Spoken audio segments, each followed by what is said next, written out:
Sa burol ng asawa ko, tumayo ang anak kong si Daniel sa podium, nanginginig ang boses at pinasalamatan ng ibang babae. Siya raw ang tunay na pamilya sa amin, sabi niya. Sa sandaling iyon, lahat ng mata sa silid ay napalingon sa babaeng nasa unang hilera, ang babaeng nakasuot ng hapit na bestida at perpektong makeup na may mga butil ng luha sa kanyang mga mata. At ako, ang tunay na asawa, ang ina, ay nakaupo sa gilid, hindi napapansin, parang hangin. Nang sabihin sa akin ng abogado na iniwan ng asawa ko ang lahat sa kanya ni isang kusing para sa akin, niyakap ni Linda Mallister ang anak ko at ngumiti ng ngiting tagumpay na para bang nanalo na siya. Pero nang ilabas ko ang alas ko, bigla wala nang nakangiti sa silid na iyon. Hindi ko akalain na sa isang burol magsisimula ang bago kong buhay. Namatay si Robert sa isang biglaang aksidente sa sasakyan. Nagmamaneho siya papuntang downtown isang umaga habang malakas ang ulan. Sabi nila, pumalya raw ang preno sa isang kurbada at bumangga ang sasakyan sa isang supermarket. Mabilis siyang nawala. Sabi ng doktor, hindi raw siya nahirapan pero hindi ako sigurado kung karapat-dapat siya sa ganoong kalinis na paglisan. 40 taon kaming kasal. Akala ko dati, ang pagsasama namin kahit hindi romantiko ay matatag man lang tulad ng mga lumang bahay na sinubok na ng mga bagyo, gasgas sa labas, pero nakatayo pa rin. Isinuko ko ang karera ko para asikasuhin ang bawat sulok ng aming tahanan. Lagi niyang sinasabi, kaya kitang alagaan, hindi mo na kailangang magtrabaho. At naniwala ako sa kanya. Inosente kong inakala na iyon ay isang uri ng pagmamahal. Sa memorial, suot ko ang paborito niyang charcoal gray na wool coat at tumayo ako sa may pasukan ng kapilya, binabati ang mga bisita. Humihihip ang hangin, manhid ang mga daliri ko, pero ngumiti pa rin ako, ginagawa ang lahat para maging marangal at maayos ang kanyang pamamaalam. Sobrang mahalaga kay Robert ang itsura, ang kung ano ang iisipin ng ibang tao sa kanya. Kahit sa kanyang pagkamatay, heto ako, pinapanatili pa rin ang maayos na imaheng iyon para sa kanya. Nasa podium si Daniel, siya ang kaisa-isa naming anak. Magiging 33 taon na siya ngayong taon at isang back-end engineer sa isang tech company. Suot niya ang isang magarang madilim na suit.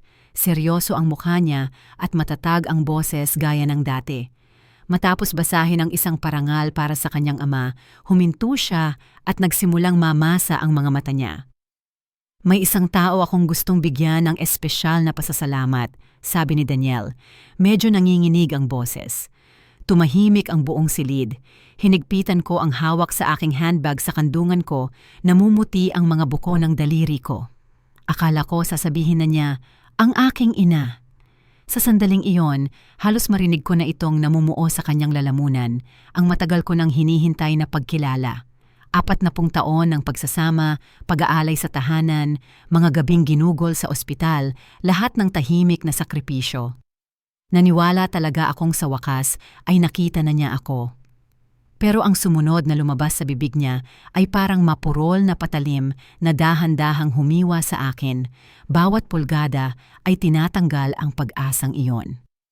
Isang taong sumuporta sa aking ama sa pinakamahihirap na panahon ng kanyang buhay, si Miss Linda Mallister. Isang mahinang bulungan ang gumapang sa pasilyo. Mula sa unang hilera, isang babae ang tumayo at pinunasan ang kanyang mga mata, magalang na tumango. Nakasuot siya ng isang malalim na emerald green na wool coat, itim na takong, walang kamali-maling makeup, at perpektong ayos na buhok. Habang paupo siya, ang mga nasa paligid niya ay napalingon, puno ng pagtataka at gulat. Naramdaman kong sumabog ang tunog sa aking mga tainga na parang pinasabog na katahimikan. Linda Mallister. Kilala ko ang pangalan.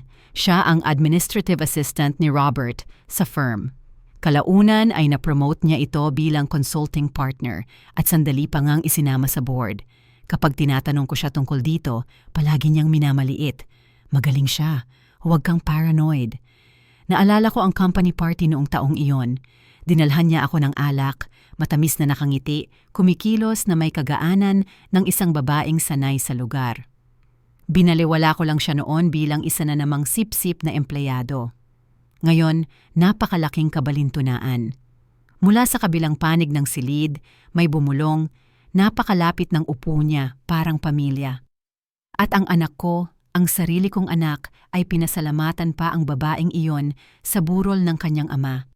Pakiramdam ko'y hinila ang silya mula sa ilalim ko. Umuugong ang aking mga tainga at bahagyang nanginginig ang mundo. May mga taong lumapit para kamayan ako, bumubulong ng mga karaniwang salita. He was a good man. We'll miss him. Automatiko akong tumatango na parang isang makinang umuulit ng mga nakaprogram na tugon. Plano kong magtiis hanggang sa huli para mapanatili ang magandang imahe, pero narinig kong ibinulong ni Daniel kay Linda, ikaw ang tunay na pamilya. Muntik ko nang mabitawan ang tasa ng tsa sa aking kamay. Sa sandaling iyon, napagtanto ko na ang burol na ito ay hindi para kay Robert. Ito ay para sa isang nakatagong mundo na hindi ko alam na umiiral. At ako ay isang estranghero lamang, isang itinakwil na tagamasid. Nang gabing iyon, pabalik sa bahay, naupo ako sa walang taong sala. Habang hinuhubad ko ang coat, nakita kong lukot na ang satin ribbon na para bang ang huling bakas ng dignidad ng aking pagsasama ay aksidenteng naputol. Umupo ako sa mesa sa dining room at tinitigan ang hanay ng mga bakanteng silya. Ang upuan ni Robert ay nasa dati pa ring pwesto. Hindi ko ito ginalaw. Sa loob ng mga dekada, palagi siyang nakaupo roon, nakapatong ang kamay sa armrest, naghihintay na dalhin ko ang kanyang sopas. Ngayon, nag-iisa na lang ito at nanlamig na ang armrest. Mayroon pa ring mga bote ng paborito niyang beer sa ref. Hindi ko gusto ang brand na iyon. Masyadong mapait, pero bibili siya ng isang 6-pack bawat linggo para lang sa kanya. Ang ugali pala ang pinakamalupit na bilangguan. Hindi ako nakatulog ng gabing iyon. Inilabas ko ang ilang lumang photo album. Sa mga larawan, bata pa kami. May liwanag sa kanyang mga mata. Madali pa akong ngumiti noon. Nakita ko pa ang isang lumang employee ID noong financial consultant pa ako sa kanyang firm. Maikling buhok, tiwala sa sarili, laging pangalawa mula sa kanan sa bawat board meeting. Pagkatapos ay sinabi niya sa akin, dapat ka nang mag-resign, ako na ang bahala sa lahat. At sa katangahan ko, nakinig ako. Isinara ko ang album at nagsalin ng isang basong tubig para sa sarili ko. Tumiktak ang orasan sa kusina. Napagtanto ko na lahat ng pride, lahat ng pasensya na ibinuhos ko para mapanatiling buo ang aming pagsasama, ay nailibing na noong sandaling mamatay siya. Ang hindi ko alam, gayunpaman, ay may mas malalim na pagkakanulo sa ilalim ng lahat ng ito. Kinabukasan, bawat salitang narinig ko sa opisina ng abogado ay parang linya mula sa isang script ng buhay na hindi man lang ako inimbitahang basahin. Ang hangin ay may bahagyang amoy ng tinta at mga lumang kabinet na gawa sa kahoy. Isang kupas na print ng konstitusyon ang nakasabit ng tabingi sa dingding at ang sikat ng araw ay tumatagos sa mga blind, hinahati ang sahig sa makitid na guhit ng liwanag. Ito ang law firm na itinalaga ni Robert bago siya mamatay. Ang lead lawyer ay isang lalaking nasa 50 anyos na may mabagal at mabigat na boses. Bawat pantig ay hinihila na para bang may binibigyang diin na hindi sinasabi. Alinsunod sa habilin na pinirmahan ni G. Robert de Smith, 3 taon na ang nakalipas. Panimula niya na may mechanical na kalamigan, ang karamihan sa kanyang mga ari-arian kabilang ang pangunahing tirahan sa Someral, ang vacation property sa Nantucket at ang natitirang balanse ng kanyang mga personal na account ay mamanahin ni Baby Linda Mallister. Hindi lang ako natigilan, pakiramdam ko'y itinulak ako palabas ng pangunahing entablado ng sarili kong buhay na iwang nakatayo sa likod ng kurtina sa ilalim ng patay na spotlight, hindi sigurado kung tunay ko ngang ginampanan ang papel na akala ko'y sa akin. Napalingon ako kay Daniel. Diretso siyang nakaupo, nakatuon ang tingin sa unahan na para bang nakikinig sa isang quarterly financial report. Ang kanyang mga daliri ay perpektong magkakaugnay. Walang bahid ng pagkagulat, walang pagbabago sa kanyang ekspresyon na para bang alam na niya ang lahat sa simula pa lang. Nang matapos ang pagbasa, tumayo ako at nilapitan siya. "Alam mo," sabi ko sa mahina at nanginginig na boses, "hindi ba?" Tiningnan niya ako na may kakaibang katahimikan. "May mga dahilan si Dad." "Mga dahilan niya?" Bulong ko, ang mga salitay bumara sa aking lalamunan. Ano ang ibig sabihin sa kanya ng 40 taon ng pagsasama? Natahimik sandali si Daniel, tapos ay sinabi, nagtrabaho siya ng husto sa buong buhay niya. Nandoon si Linda para sa kanya. Naiintindihan niya si Dad. Ibinaba niya ang kanyang boses na halos humihingi ng paumanhin. "Ikaw, hindi." Sa sandaling iyon, nakita ko ng malinaw. Hindi lang asawa ang nawala sa akin, nawawala na rin ang anak ko. Hindi niya ipinagtatanggol ang alaala ng kanyang ama. Ginuguhit niyang muli ang family tree at binubura ako sa mapa. Pag-uwi ko, tumayo ako sa driveway na parang walang katapusan, namamanhid ang braso ko sa bigat ng aking handbag. Pumasok ako sa kwarto at binuksan ang aparador ni Robert. Ang kanyang mga polo, kurbata at wool vest ay perpektong nakaayos pa rin na may pamilyar na amoy ng pagiging disente. Pero anong mga kasinungalingan ang hinabi sa mga hiblang iyon?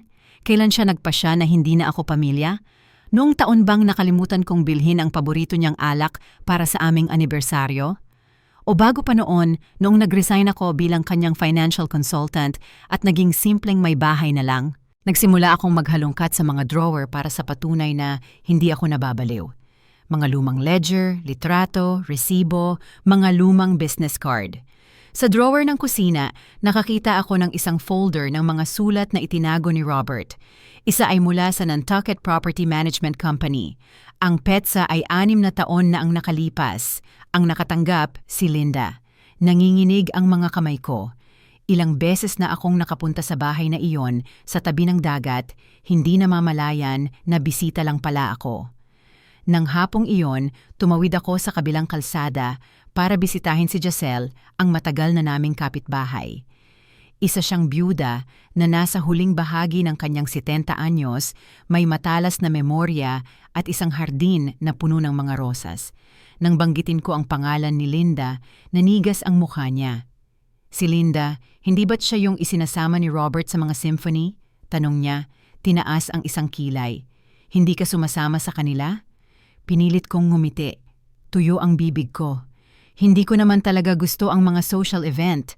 Umabante si Giselle sa kanyang upuan. Akala ko kasi sila. Ilang beses na siyang napunta sa kalye na to. Isang taon, tinulungan pa niya si Robert na magkabit ng mga Christmas lights. Natigilan ako. Noong Paskong iyon, hindi ako makababa sa itaas dahil sa namamagang tuhod. Sinabi sa akin ni Robert na isang batang kapitbahay ang tumulong sa kanya. "Naaalala mo ba kung kailan sila nagsimulang maging malapit?" Tanong ko. Hinalo ni Giselle ang kanyang tsaa, nag-iisip. "Mga 10, siguro 15 anyos na ang nakalipas. Naaalala kong nakikita ko na siya rito noong wala ka, noong inaalagaan mo ang kapatid mong babae. Akala ko pinsan siya o kung ano." 15 anyos. Nakaupo ako sa sunroom ni Giselle na parang isang estrangherong napasok sa maling bahay. Sa lahat ng mga taon na iyon, pinamahalaan ko ang aming retirement budget hanggang sa huling sentimo. Pinili ko ang kanyang mga bathrobe, nag-schedule ng kanyang mga physical, at ginamit ko pa ang huling ipon ng aking mga magulang para sagipin ang kanyang kumpanya noong nagkaroon ng cash crisis. At siya pala ay nagtatayo ng mga gintong ladrilyo para sa kinabukasan ng ibang babae, lingid sa aking paningin, hindi ko maabot. Pagbalik sa bahay, sa wakas ay nakakita ako ng isang lumang karton sa basement na puno ng mga litrato. Nandoon si Robert na nakatayo sa tabi ni Linda sa isang company event. Ang kamay niya ay marahang nakapatong sa braso nito, nakangiti ng napakaliwanag ng ngiti na hindi ko kailanman nakita. Mukha siyang relax, mas bata, mas masaya kaysa noong katabi niya ako. At sa isang litrato, nandoon si Daniel, halos 18 or 19 anyos, kasama nila. Kabado ang ngiti niya pero hindi atubili. May marka sa isang sulok ng litrato. Dahan-dahan ko itong kinuskos ng pambura at natuklasan ang isang linyang nakasulat sa panulat. Magiging opisyal din ang ating munting pamilya balang araw. Halos marinig ko ang isang bagay na nabasag sa aking dibdib. Hindi puso, hindi salamin. Isang bagay na mas malalim. Isang bagay na tinatawag na tiwala. At hindi na ito mabubuo pang muli. Nang gabing iyon, nagsindi ako ng isang kandila sa kusina.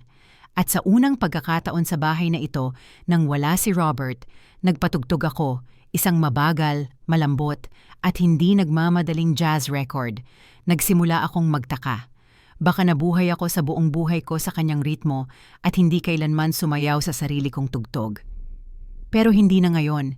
Mula ngayon, ang musika, ang kumpas, ang mga hakbang sa pagsayaw, lahat ay akin nang pipiliin.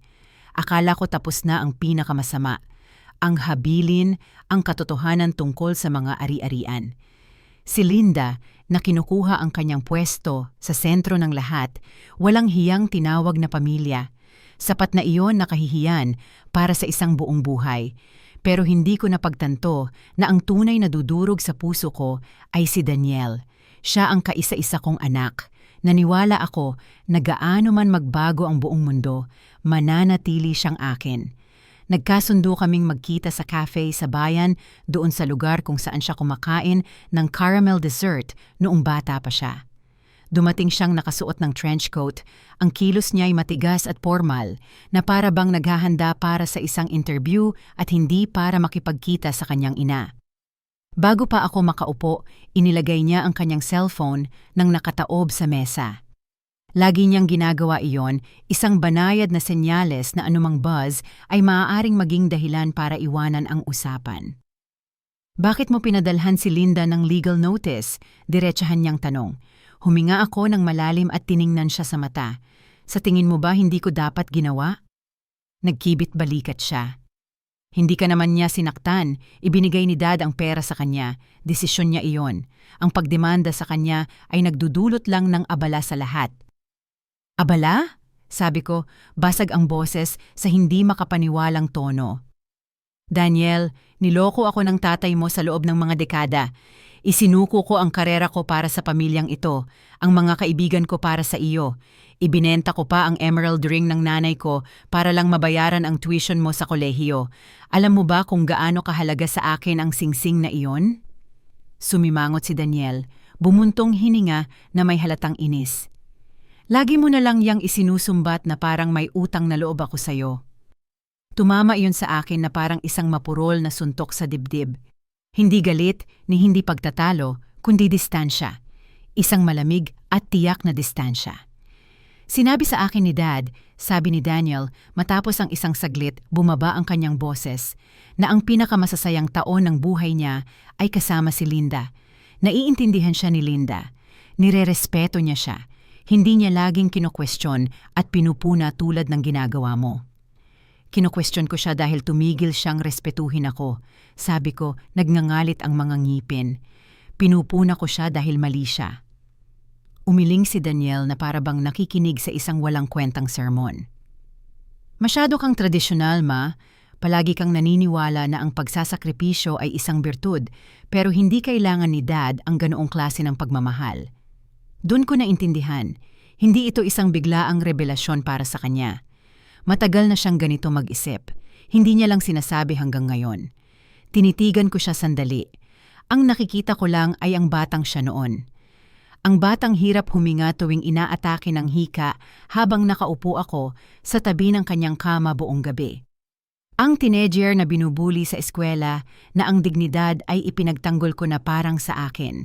Ang 17 anyos na unang nasakta ng puso at yumakap sa tabi ko sa bench sa likod bahay sa katahimikan hanggang sa lumabas ang mga bituin. Naaalala pa kaya niya ang alinman doon? Kinuha ko mula sa aking pitaka ang isang luma at kupas na litrato. Noong summer na iyon, noong 2 taon ka, nagpunta tayo sa beach. Sabi ko, itinulak ang litrato sa mesa. Umatras ang tatay mo sa huling minuto dahil sa trabaho, kaya tayong 2 lang. Sa litrato, nakasuot siya ng matingkad na pulang swim trunks at nakatayo sa basang buhangin na may mga maliliit at paurong sulong na yapak sa likod niya. Takot na takot ka sa mga alon. Kakapit ka sa leeg ko at sisigaw ng, "Mommy, Mommy!" Wala ka pang gaanong alam sa mundo noon, pero alam mo kung nasaan ang kaligtasan. Tumingin si Daniel sa ibaba at walang sinabi. "Alam kong iniidolo mo ang tatay mo." Patuloy ko. Palagi siyang eleganteng manamit, hindi nagtataas ng boses, laging tama ang sinasabi. Pero naisip mo ba na baka ako ang naglatag ng pundasyon para umiral ang eleganteng lalaking iyon? Tumingala siya. Walang luha, walang pagsisisi, isang kislap lang ng pag-aalinlangan. Ginawa ni Dad kung ano ang nagpapasaya sa kanya, sabi ni Linda. Pinaramdam niya kay Dad na kailangan siya. Ikaw kasi masyado kang matatag. Masyadong matatag. Iyon pala ako. Inisip ko ang mga gabing ginugol sa pagbabalanse ng mga bayarin, ang mga hapong nagluluto ako kahit may lagnat, ang mga taong pinigilan ko ang luha sa mga malamig na pananahimik ni Robert at patuloy pa ring ngumiti. Iyon pala ang ibig niyang sabihin sa masyadong matatag. Ibinalik ko ang litrato sa wallet ko at tumayo. Kalmado ang boses ko, pero may malalim na katatagan. Tama ka, masyado akong matatag, at simula ngayon ititira ko ang tatag na iyon para sa sarili ko. Ano man ang sinabi niya pagkatapos noon, hindi ko na narinig. Lumabas ako ng pinto ng cafe papunta sa parking lot. Nagsimula ng umulan. Ang mga patak ay tumatama sa windshield na may mabagal at walang tigil na ritmo, isang orkestra na gawa sa katahimikan. Pumasok ako sa driver's seat at hinawakan ang manibela, huminto sandali. Hindi ako umiyak. Hindi ako gumuho. Naupo lang ako roon at napagtanto na ang nawala sa akin ay hindi lang isang asawa. Nawala sa akin ang aking pagsasama, ang aking pamilya, kahit na ang aking anak. Pero kasabay noon, may isa pa akong naintindihan. Hindi na ako maaaring maghintay pa sa iba na magsabi kung sino ako. Oras na para mabuhay para sa sarili ko. Noong una, akala ko si Linda ay isang aksidente lang sa huling yugto ng buhay ni Robert. Isang kalkuladong oportunista, isang babaeng sumingit sa mga siwang. Pero ngayon, malinaw ko nang nakikita ang mga bagay. Hindi siya kailanman naging aksidente. Pinlano niya ang lahat. Isang maulang hapon, nakaupo ako sa mesa sa kusina na may hawak na isang tasa ng malamig na kape, tinitingnan ang kanyang pampublikong Facebook profile. Ang kanyang profile picture ay nagpapakita sa kanya sa beach, malambot na nakangiti.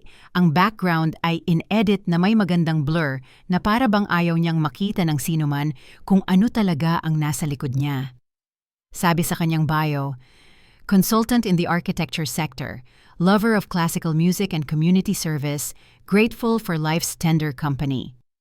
Nag-click ako sa kanyang mga photo album. Sa unang larawan, nakaupo si Robert sa isang wicker chair na may hawak na isang hiwa ng lemon pie na tila ginawa niya para sa kanya. Ang caption ay nagsasabing, "Ang ngiti niya ang paborito kong gantimpala." Ang petsa ay 6 na taon na ang nakalipas, ang parehong taon na ako ay nakahiga sa kama dahil sa arthritis. Sinabi sa akin ni Robert noon na sobrang dami ng trabaho at madalas siyang maglalakbay. Naniwala ako sa kanya. Akala ko iniiwasan niya lang ang pasanin ng pag-aalaga sa isang tao, pero ngayon alam ko na hindi siya tumatakas sa akin. Namumuhay siya sa ibang lugar nang wala ako. Nag-scroll ako pababa at nakakita ng mas maraming larawan, pamilyar at kakaiba ng sabay. Nandoon si Robert na nakatayo sa sala ni Linda, suot ang wool jacket na ibinigay ko sa kanya. Nandoon siya, tinutulungan itong magtanim ng mga bulaklak at mag-ayos ng bonsai sa hardin nito. At pagkatapos, isang video ang lumabas. Si Robert ay nagtutoast sa kanya habang isang kantang pamasko ang marahang tumutugtog sa background. Nandoon si Daniel, natigilan ako. Ang kamay ko ay nakalutang sa ibabaw ng touchpad. Si Daniel, na nasa kolehiyo pa noon, ay medyo mas mahaba ang buhok at may mahiyain at batang mukha. Nakaakbay si Linda sa kanya at sinabing, tumatawa, "Dapat ipagmalaki ka ng tatay mo."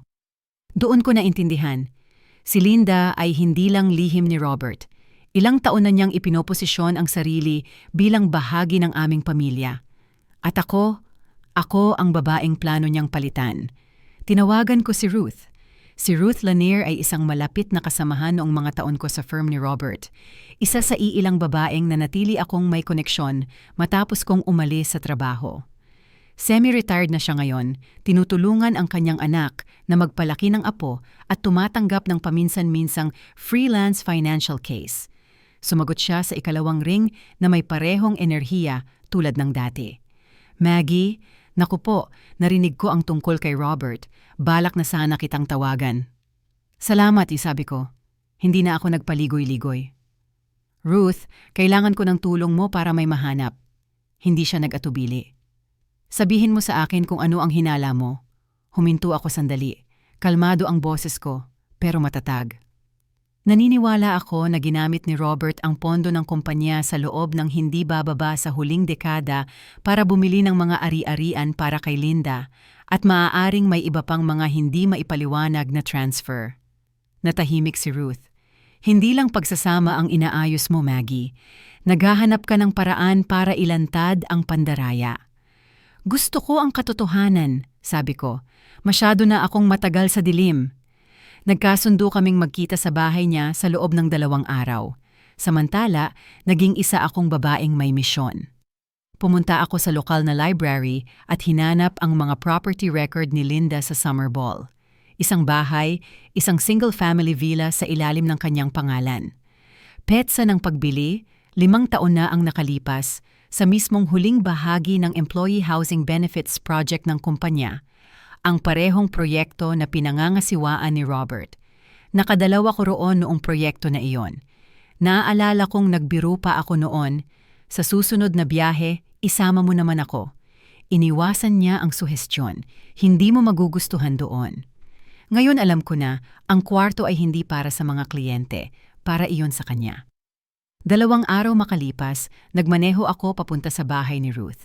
Ang kanyang tahanan ay nasa isang tahimik na suburb, isang mapusyaw na kulay abo na bungalow, na may isang hanay ng mga nalalantang chrysanthemum sa harap. Sinalubong niya ako ng isang baso ng lemon tea at binuksan ang kanyang laptop. Tiningnan ko ang ilang naka-archive na payment record. Sabi niya, nag-i-scroll sa 3 entry na may label na Outside Consulting Support. Pero ang beneficiary company ay isang shell, walang nakalistang physical office. Nag-zoom in siya sa isang linya. $50,000 na binayaran noong parehong buwan na nasa bahay ka at nagpapagaling mula sa operasyon. Namilipit ang sikmura ko. Tiningnan ako ni Ruth ng may pag-aalala mula sa likod ng kanyang salamin. Sigurado ka bang gusto mong ituloy ito? Karamihan sa mga tao ay mas gugustuhing palampasin na lang ito. Hindi ako sumagot. Sinisave ko lang ang isang screenshot ng file sa aking flash drive. Sa biyahe pa uwi, nagdahan-dahan ako. Matindi ang sikat ng araw sa windshield at amoy maagang taglagas ang hangin. Isang lumang ballad mula sa 60s ang tumutugtog sa radyo. Paulit-ulit ang koro.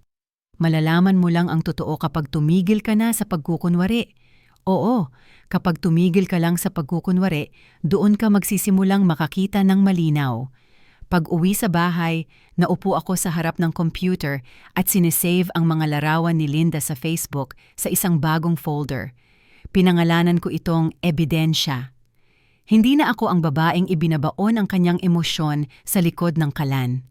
Ako si Maggie Smith, ang legal na asawa ni Robert, ang ina ni Daniel, ang babaeng in-edit palabas ng sarili niyang kwento sa buhay, at ang babaeng malapit ng muling isulat ang wakas.